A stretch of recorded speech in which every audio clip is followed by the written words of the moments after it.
ચલો શરૂ કરીએ।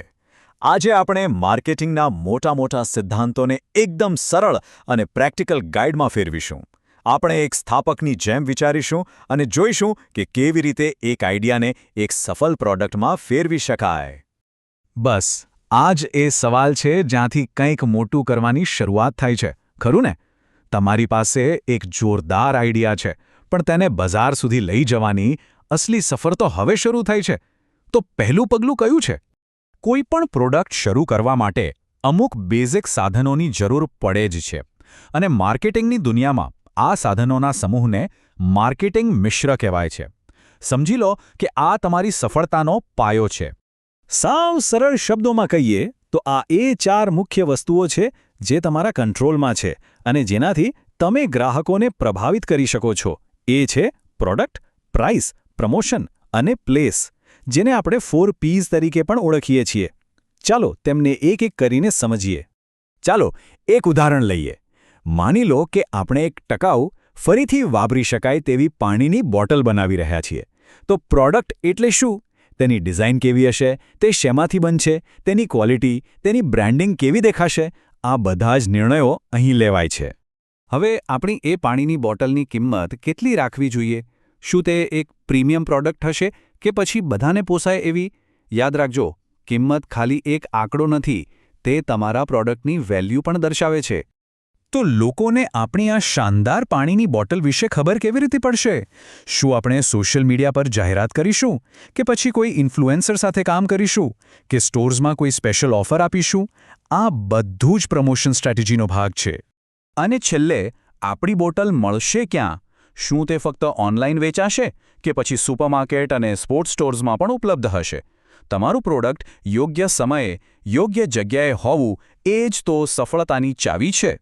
અહીં તમે જોઈ શકો છો, આ 4 P અલગ નથી, તે બધા એકબીજા સાથે જોડાયેલા છે।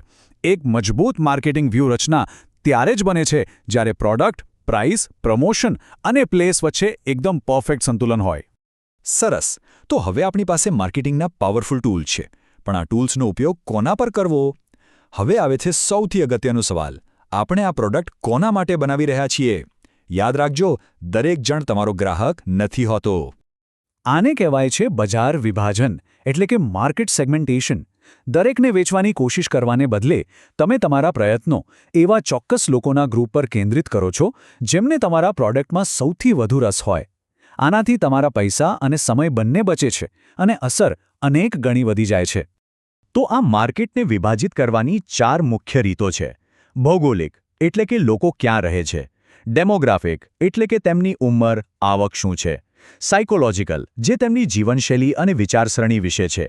અને બિહેવિયરલ, એટલે કે તેઓ વસ્તુઓ કેવી રીતે ખરીદે છે અને વાપરે છે। ચાલો આને આપણી પાણીની બોટલ પર લાગુ કરીએ। આ ટેબલ જોતાં જ આપણને આપણા આદર્શ ગ્રાહકનું ચિત્ર સ્પષ્ટ દેખાય છે। શહેરમાં રહેતો એક યુવાન જે પર્યાવરણની કાળજી રાખે છે અને એક્ટિવ લાઇફસ્ટાઇલ જીવે છે। જોયું? હવે આપણને બરાબર ખબર છે કે આપણે કોની સાથે વાત કરવાની છે। બહુ સરસ, હવે તમે તમારા પ્રોડક્ટને જાણો છો, તમારા ગ્રાહકને પણ જાણો છો, પણ હવે મેદાનમાં ઉતરવાનો સમય આવી ગયો છે। અને મેદાનમાં તમે એકલા નથી હોતા। હવે જે પડકાર આવે છે તે છે તમારી સ્પર્ધાને સમજવાનો। આ બહુ જ અગત્યનો સવાલ છે। તમે બજારના એકલા નથી, બીજી કંપનીઓ પણ એ જ ગ્રાહકોનું ધ્યાન ખેંચવા માટે મહેનત કરી રહી છે। તમારા સ્પર્ધકોને ઓળખવા એ કોઈ મેચ પહેલાં સામેની ટીમને સમજવા જેવું છે। આના પરથી જ તમારી જીત કે હાર નક્કી થઈ શકે છે। બજારનું વિશ્લેષણ કરવાની એક સરળ રીત છે આના જેવું એક ટેબલ બનાવવું। કોણ શું વેચી રહ્યું છે અને કઈ કિંમતે? આ ટેબલ જોઈને જ કદાચ આપણને ખ્યાલ આવે કે બજારમાં એક સારી ક્વોલિટીની પર્યાવરણ મિત્ર સ્ટીલ બોટલ માટે જગ્યા છે જે બહુ મોંઘી પણ ન હોય। એકવાર તમે સ્પર્ધાને સમજી લો, પછી તમે તમારી પોતાની તાકાત અને નબળાઈઓનું ઈમાનદારીથી મૂલ્યાંકન કરી શકો છો। જેમ કે આપણી બોટલ ટકાઉ છે એ આપણી તાકાત છે, પણ આપણી બ્રાન્ડ નવી છે જે એક નબળાઈ છે। આ સ્પષ્ટતા તમને સાચી દિશામાં આગળ વધવામાં મદદ કરશે। અત્યાર સુધી આપણે જે વાત કરી એ માર્કેટિંગના ક્લાસિક નિયમો હતા, પણ આજે આખી ગેમ ઓનલાઈન રમાય છે। તો ચાલો આપણા આ સિદ્ધાંતોને આધુનિક યુગમાં લાવીએ અને જોઈએ કે આજના નવા ટૂલ્સ કયા છે। વિચારો, આજે મોટાભાગના લોકો કંઈ પણ ખરીદતા પહેલા ઓનલાઈન સર્ચ કરે છે।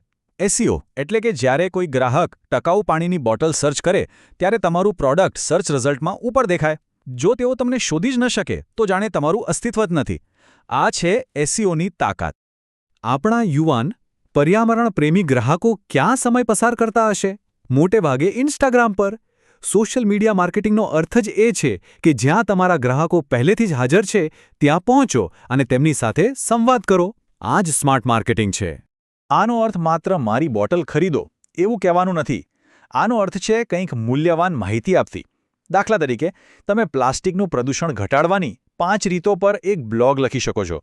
આનાથી તમે માત્ર વેચનાર નહીં પણ એક ભરોસાપાત્ર એક્સપર્ટ તરીકે ઉભરી આવો છો. અને હા, ડિજિટલ યુગમાં તમારી દુકાન 24 કલાક ખુલ્લી રહે છે. ઈ-કોમર્સ ગ્રાહકોને ગમે ત્યાંથી ગમે ત્યારે ખરીદી કરવાની સુવિધા આપે છે, જે આજના સમયમાં ખૂબ જ જરૂરી છે. આ એક વાક્યમાં બધું જ આવી ગયું. જો તમે તમારું હોમવર્ક બરાબર કર્યું હોય, ગ્રાહકને ઊંડાણપૂર્વક સમજ્યા હો, તો તમારે વેચવા માટે બહુ મહેનત નહીં કરવી પડે. પ્રોડક્ટ જાતે જ વેચાઈ જશે, કારણ કે તે તેમના માટે જ બનાવવામાં આવ્યું છે.